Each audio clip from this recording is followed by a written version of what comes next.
গাড়ি হোক কিংবা মোবাইল, সবেতেই এখন ইএমআই। এই ইএমআই মানে বাই নাও পে লেটার যেন একটা নতুন লাইফস্টাইল হয়ে দাঁড়িয়েছে। কিন্তু এই জায়গাতেই প্রশ্ন হচ্ছে যে বাই নাও পে লেটার আদতে কি আমাদের আর্থিকভাবে শক্ত করছে নাকি অদৃশ্য চাপ বাড়াচ্ছে?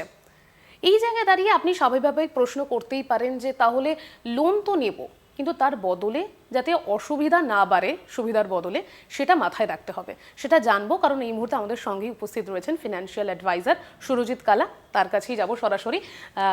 ইএমআই বিষয়টা মনে হয় এখন খুবই একটা ফ্যাশন হয়ে গেছে।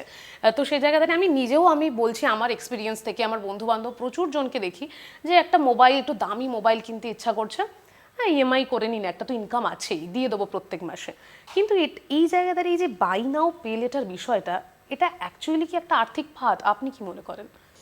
না, এই যে আর্থিক ফাঁদের কথা বলছেন, এইটাকে আমি একটু অন্যভাবে বলবো যে আপনার কাছে অপশন রয়েছে যে লোন আপনার জন্য available as per your civil record. এবার আমি সেটাকে কিভাবে ইউজ করছি সেটা পুরোটাই আমার উপর ডিপেন্ড করে। এই প্রলোভন থেকে বেরোনোর একটাই উপায়, সেটা হচ্ছে ডিসিপ্লিনড হতে হবে। যে আমার যে মোবাইলটা রয়েছে সেই মোবাইলটাতে আমার যা যা কাজ হওয়ার কথা সেটা হয়ে যাচ্ছে কিনা। যদি না হয় একান্তই মোবাইল হ্যাং হচ্ছে, আমার ক্যামেরাটা আরও একটু বেটার দরকার ছিল আমার প্রফেশনাল কাজের জন্য, তখন আমি লোনটা নিতে পারি। আর যদি আমাকে ইম্পালসিভ বাইং একটা প্রবণতা তৈরি হয়েছে এখন সকলেরই, সেই বাইং প্রবণতা যদি থাকে তাহলে পরে মুশকিল, কারণ হচ্ছে আপনার কাছে অ্যাভেলেবেল রয়েছে লোনটা। কিন্তু পরিবারে অনেক সময় বা নিজের কারণেই অনেক ইমার্জেন্সি রিজনে আপনার টাকা লাগতে পারে। তখন আপনি এদিক ওদিক থেকে না অ্যারেঞ্জ করে যদি আপনার কাছে এটা ধরা থাকে, তাহলে সেই ক্ষেত্রে আপনি ইউজ করতে পারেন। কারণ বহু ক্ষেত্রে বাড়িতে যদি বড়রা থাকেন, তাদের যদি মেডিক্লেম না থাকে, কোনো একটা হেলথ ইস্যুতে যদি তার ফাইন্যান্সিয়াল কোনো রকম রিকোয়ারমেন্ট থাকে, আপনার নিজের সেখানেও কিন্তু আপনি হয়তো কোনো কোম্পানিতে রয়েছেন, সেখানে হয়তো মেডিক্লেমের কাভারেজ রয়েছে, আপনার প্রথমে টাকা দিতে হয়, তারপর আপনি রিইম্বার্সমেন্ট পান, সেই ক্ষেত্রে তো আপনাকে টাকা দিতে হবে।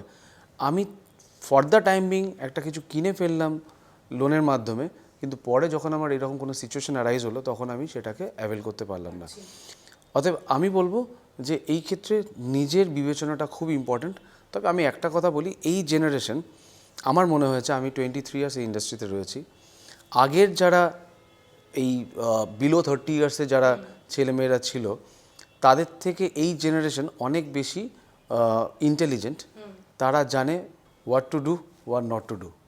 সেইটা কিন্তু আমার মনে হয়েছে যে তাদের জন্য আলাদা করে হয়তো মেসেজ দেওয়ার দরকার না হলেও তারা বোঝেন। আর আপনি যেহেতু আমাকে জিজ্ঞেস করলেন, আমার মনে হয় যে যারা এটা শুনছেন না বা যারা হয়তো মানছেন না, তাদের জন্য এটা কাজে লাগে। হ্যাঁ, কারণ এইরকম অনেকেই আছে যারা হয়তো ভেসে যায়, জাস্ট পরিস্থিতির সাথে ভেসে যাওয়াটাকেই এনজয় করে থাকে। তো সেই জায়গায় দাঁড়িয়ে ধরুন কারুর স্যালারি যেমনই হোক না কেন, কত টাকা অবধি ইএমআই নেওয়াটা সেফ হতে পারে একটা মানুষের জন্য? মানে এটা আপনার কি মনে হয় এই ব্যাপারে? খুব বেশি হলে 10%। আচ্ছা, মানে স্যালারির নিরিখে। হ্যাঁ, মানে আপনার ক্ষেত্রে দেখুন, লোনের ক্ষেত্রে বিভিন্ন রকমের লোন হয়।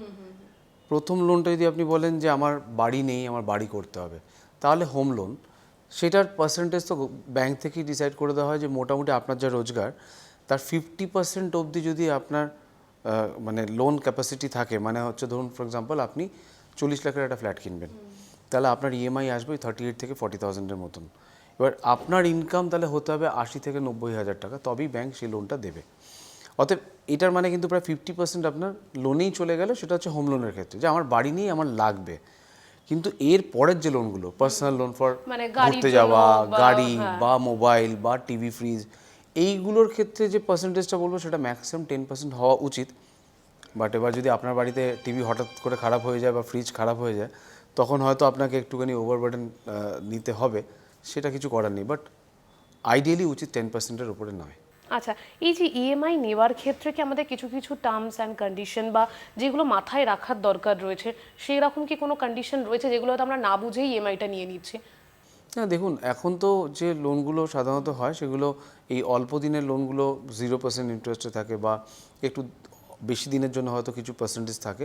অর্থাৎ আপনি যখন লোনটা নিচ্ছেন তার আগে জাস্ট একবার খুঁটিয়ে দেখে নেওয়া যে মানে ওই কেনার আনন্দে যেন ওই অপশনগুলোকে ভুলে না যাই, যে এইগুলো আমাকে মেনে চলতে হবে।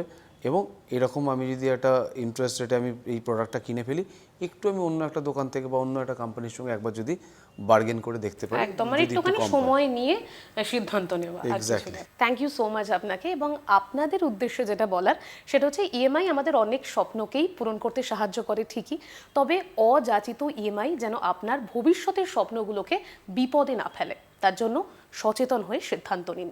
ক্যামেরায় চিরঞ্জিতের সাথে রিয়া রিপোর্ট, বেস্ট নিউজ।